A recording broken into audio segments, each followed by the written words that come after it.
साथियों, स्वागत आप सबों का बिहार एसटीईटी और बिहार शिक्षक बहाली को लेकर के आज इस वीडियो में हम लोग बातें करेंगे।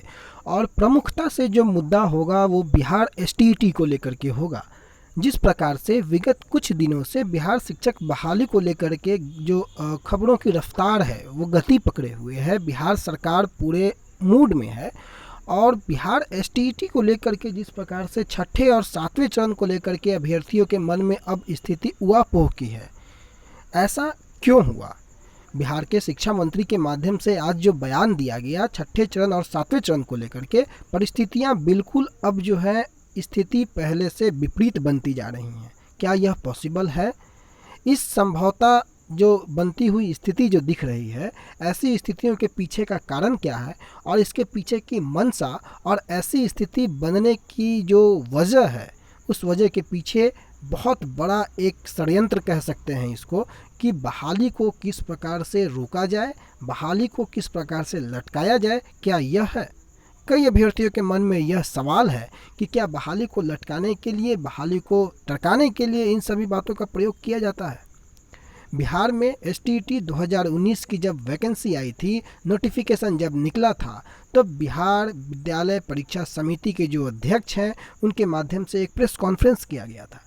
उस प्रेस कॉन्फ्रेंस में जिस प्रकार से, जो इस वीडियो सेक्शन में आप इस चैनल के जा कर के देखेंगे तो वो प्रेस कॉन्फ्रेंस आपको दिखेगा। उस प्रेस कॉन्फ्रेंस में आप जा कर के देखेंगे तो बिहार एसटीईटी 2019 की तमाम बातों का उल्लेख वहाँ पर किया गया था। यह परीक्षा कैसी है, यह परीक्षा विगत के परीक्षाओं से कैसे भिन्न है, इस परीक्षा का मुख्य आधार क्या है और इस परीक्षा की अन्य विविधताओं को ध्यान में रखते हुए उस प्रेस कॉन्फ्रेंस में सारे दिशा निर्देशों को उल्लेख किया गया था माननीय अध्यक्ष महोदय बीएसईबी के द्वारा। कई बार कई प्लेटफॉर्म पर शिक्षा मंत्री महोदय के माध्यम से हो या बिहार के शिक्षा विभाग के प्रधान सचिव के माध्यम से हो, कई बार ऐसी बातों को बताया गया कि एसटीईटी 2019 में सभी अभ्यर्थी जो क्वालिफाई हैं सभी की ज्वाइनिंग होगी और सीट के अकॉर्डिंग ही रिजल्ट है। तमाम बातों से आप लोग परिचित हैं। फिर आखिर यह उहापोह की स्थिति क्यों बनती है, इन्हीं सभी बातों को आपको विस्तार से इस वीडियो में आपको बताएंगे। और आपका इस वीडियो को देखना, जितने भी एसटीईटी 2019 क्वालिफाई कैंडिडेट है वो क्यों ज़रूरी है, आपको आगे पता लगेगा। सबसे पहले अगर हम बात करें तो आपको यह न्यूज़ लगभग सुबह से ही यह खबरें प्रकाशित हो रही होंगी कि 9 जून से अब आवेदन लेना बिहार सरकार शुरू करेगा। जो दिव्यांग वाला मामला, फेडरेशन वाला मामला जो कल हाईकोर्ट से जो रोक हट गई है, उसके बाद 1.25 लाख शिक्षकों की बहाली का रास्ता जो साफ हुआ है। अब आवेदन जो लेने की प्रक्रियाएँ थी वो 15 दिन की जो समय दिया गया था वो 9 जून से अब आवेदन प्रारंभ होगा। 15 दिनों तक आवेदन जो है अभ्यर्थी कर सकेंगे और आवेदन के बाद 1 सप्ताह में मेरिट लिस्ट निकलेगा। आप समय को ध्यान में रखें तो 15 और 7 22 मान लगभग 1 महीने का समय, यानी कि जून बीत करके जुलाई का महीना आ जाता है। और 2 से 3 महीने में नियुक्ति की प्रक्रिया पूरी करने की बात, मतलब आप समझ सकते हैं कि जुलाई लास्ट या अगस्त फर्स्ट तक आपको बहाली की प्रक्रियाएँ पूर्ण कर ली जाएंगी। ऐसी बातें इसमें कही गई हैं। अब पिछले दिनों जो 2 ट्वीट की मैंने बातें की थी, पहला ट्वीट आप देखिए कि माननीय उच्च न्यायालय के फैसले के बाद शिक्षा मंत्री विजय कुमार चौधरी का ये ट्वीट आया था कल, और शिक्षकों की बहाली को लेकर के इनकी बहाली जल्द से जल्द की जाए और लाखों विद्यार्थियों की मनोस्थिति की जीत है, ये सब उन्होंने बताया था। और जैसे ही यह नियुक्तियाँ हो जाएंगी, शेष चरण जो बाकी है यानी कि सो कॉल्ड 7वां चरण, उसकी नियुक्ति जो है वो तत्काल ही प्रारंभ की जाएगी, ऐसा माननीय शिक्षा मंत्री का कहना था। 2 बातें आप यहाँ पर स्पष्टता रूप से देखिए। तत्काल प्रारंभ की जाएगी मतलब अगर इनकी बातों को अक्षरशः कोट किया जाए, अक्षरशः इनकी बातों का अनुपालन किया जाए, इनकी बातों का अगर अर्थ समझा जाए, तो अगर बहाली की प्रक्रियाएं अगस्त के पहले सप्ताह में अगर ख़त्म होती है छठे चरण की, तो तत्काल का मतलब अगस्त में ही आपको 7वें चरण की बहाली की प्रक्रिया शुरू होगी। बहाली की प्रक्रिया अगर छठे चरण की ख़त्म होती है जुलाई में, तो जुलाई में ही बहाली की प्रक्रिया आपको शुरू होगी 7वें चरण की। लेकिन बात क्या, सरकार के द्वारा बोले गए, सरकार के मंत्री की महोदय के माध्यम से बोले गए बातों पे यकीन कर पाना इतना आसान होता है? अगर इतना ही आसान होता है तो क्यों नहीं दोनों की प्रक्रियाएं साथ साथ की जाए। आज मंत्री महोदय ने एक निजी चैनल के माध्यम से जो अपना बातचीत किया, उसमें उन्होंने कुछ टिप्पणी की जिसके बारे में जो है स्थितियां गंभीर बनी हुई है, और कुछ टेक्निकल जो बातें होती हैं उन टेक्निकल बातों को समझना बेहद ज़रूरी है। कल के ही दिन में शिक्षा मंत्री विजय कुमार चौधरी जो है उनके बयान को लेकर के न्यूज़ 18 में ये खबर, आपको सुमित झा है न्यूज़ 18 के, और इन्होंने अपने ट्विटर हैंडल पर यह खबर प्रकाशित की थी कि छठे चरण के तुरंत बाद सातवें चरण की बहाली 15 अगस्त तक हर हाल में अभ्यर्थी स्कूल में झंडोत्तोलन में होंगे शामिल, और इस साल सभी टीईटी एसटीईटी पास अभ्यर्थी बनेंगे शिक्षक। 1.25 लाख शिक्षकों की बहाली पूर्ण करना अब सरकार की पहली प्राथमिकता। बातें यहाँ पर आकर के फंसती हैं कि अगर छठे चरण की बहाली अगर देखा जाए, जैसा शिक्षा मंत्री का बयान है कि 2 से 3 महीने का समय उसमें लगेगा, तो 15 अगस्त के पहले सातवें चरण की बहाली की प्रक्रिया पूरी होनी संभव नहीं है।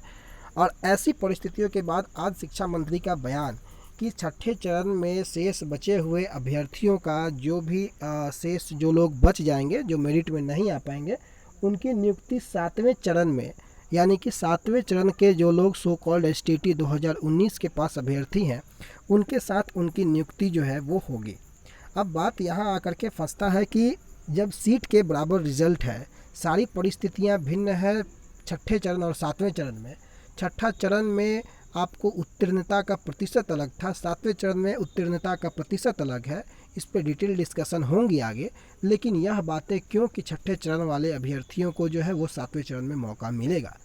जब 7वें चरण में पास किए गए सभी अभ्यर्थियों को नौकरी देने की बातें हैं, अगर आप नोटिफिकेशन को देखें, अगर आप किसी भी अधिकारियों के बयान को देखें, तो सारे बयानों में इन बातों को प्रमुखता से जब उल्लेख किया गया है, तो फिर सो कॉल्ड छठे और 7वें चरण को सम्मिलित करने की बातें कहाँ से आती हैं। अगर शेष रिक्तियाँ छठे चरण में बच भी जाती हैं, तो क्या उसे अगले 33,916 पदों के साथ जोड़ करके आने वाले वैकेंसी में काउंट नहीं किया जा सकता है।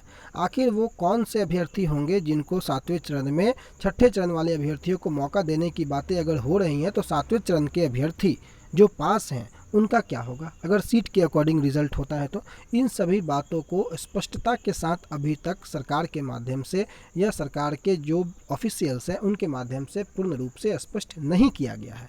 अभ्यर्थियों के मन में यह संशय है, यह शंका है कि अगर छठे चरण के अभ्यर्थियों की बहाली 7वें चरण में होती है और अगर सीट के अकॉर्डिंग ही रिजल्ट प्रकाशित किया गया है, तो क्या 7वें चरण के अभ्यर्थियों के साथ स्थिति गंभीर हो सकती है।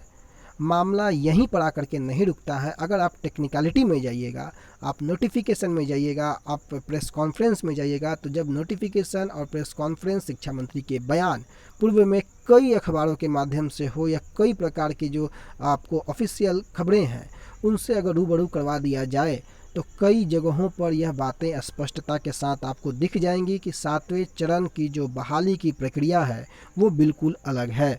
छठे चरण यानी कि 2011-12 वाले बहाली में आपको उत्तीर्णता का प्रतिशत, आपको सारी चीज़ें, वो एक क्वालिफाइंग नेचर का एग्जामिनेशन था, ये एक कॉम्पिटिटिव नेचर का एग्जामिनेशन है। जब आप प्रमुखता से इन बातों को एग्जामिनेशन लेने के पहले आप स्पष्ट करते हैं, फिर एग्जामिनेशन के बाद ऐसी स्थितियां क्यों बनती है कि यह बात बोलने पे मजबूर होना पड़ता है कि छठे चरण और 7वें चरण की बहाली एक साथ होगी। स्थिति यहाँ तक पहुँचती है कि अगर छठे चरण की बहाली जब आप 30,000 से अधिक शिक्षकों की अभी कर रहे हैं, तो सर्टिफिकेट की मान्यता बढ़ने के बाद बचे हुए शेष अभ्यर्थियों को ज्वाइनिंग देना भी आपका कर्तव्य है, और उन ज्वाइनिंग के साथ ही साथ 7वें चरण में जितने लोग क्वालिफाई होंगे, उन क्वालिफाई लोगों में से सभी की ज्वाइनिंग हो, यह भी सुनिश्चित करना सरकार का कर्तव्य है। और इस ऊहापोह की स्थिति को पूर्ण रूप से स्पष्ट करने के लिए सरकार की तरफ से कोई स्पष्टीकरण बहुत बेहद ज़रूरी है, क्योंकि जब तक स्पष्टीकरण नहीं आएगा, जो कैंडिडेट हैं, जो 7वें चरण के जो एक्टिव कैंडिडेट हो चाहे क्वालिफाई कैंडिडेट हो, वो एक्टिव हो या ना हो, सभी लोग नियुक्ति की आस में हैं। और किसी भी नियुक्ति को, किसी भी कैंडिडेट के मनोस्थिति को अगर इस तरीके से अगर तोड़ा जाए, समझा जाए, तो उन्हें इस बात से बहुत प्रभाव पड़ता है कि छठे चरण और 7वें चरण की जो नियुक्ति की प्रक्रिया साथ नहीं हो रही है, और उसमें 7वें चरण की प्रक्रिया जो है उसमें छठे चरण के अभ्यर्थियों को मौका दिया जाएगा।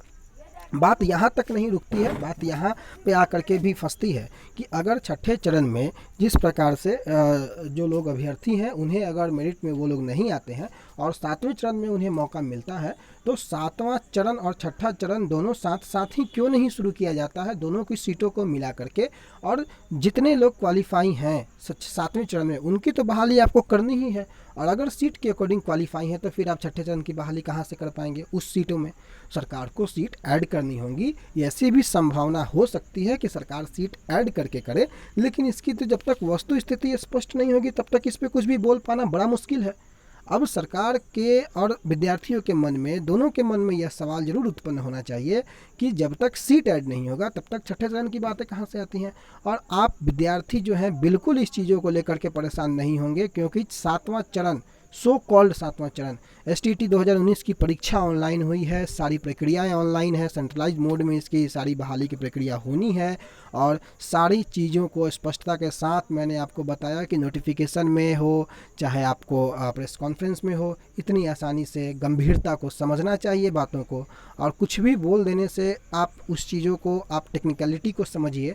जब टेक्निकल टर्म में आप जाइएगा तो बहुत सारे ऐसे आपको तथ्य मिलेंगे जो सातवें चरण को अलग बनाते हैं, और इस कॉम्पिटिटिव नेचर के एग्जामिनेशन को अलग बनाते हुए इसकी बहाली की प्रक्रिया पूर्णतः अलग हो। और आज के डेट में सातवें चरण यानी कि 2019 STT में कोई केस नहीं है। सरकार को तुरंत इसके संज्ञान लेते हुए बहाली को पूर्ण करना चाहिए, और सभी अभ्यर्थियों को है जो जल्द से जल्द ज्वाइनिंग मिले, इसके लिए तीनों विषयों का रिजल्ट निकालने के साथ साथ जल्दी बहाली की प्रक्रिया को शुरू करना चाहिए। ऐसा सरकार के लिए हमारा एक रिक्वेस्ट होगा जो तमाम अभ्यर्थियों की तरफ से होगा। अगले वीडियो में हम लोग कुछ और मुद्दों पे बातें करेंगे, क्योंकि वीडियो काफ़ी लंबा हो जाएगा और इस पे जितनी भी बातें की जाए वो कम होंगी। अगर 1 घंटे भी लगातार अगर बोलें तो शायद कम पड़ जाएगा, इसलिए अगले वीडियो में कुछ अन्य महत्वपूर्ण टॉपिक्स को शामिल करेंगे।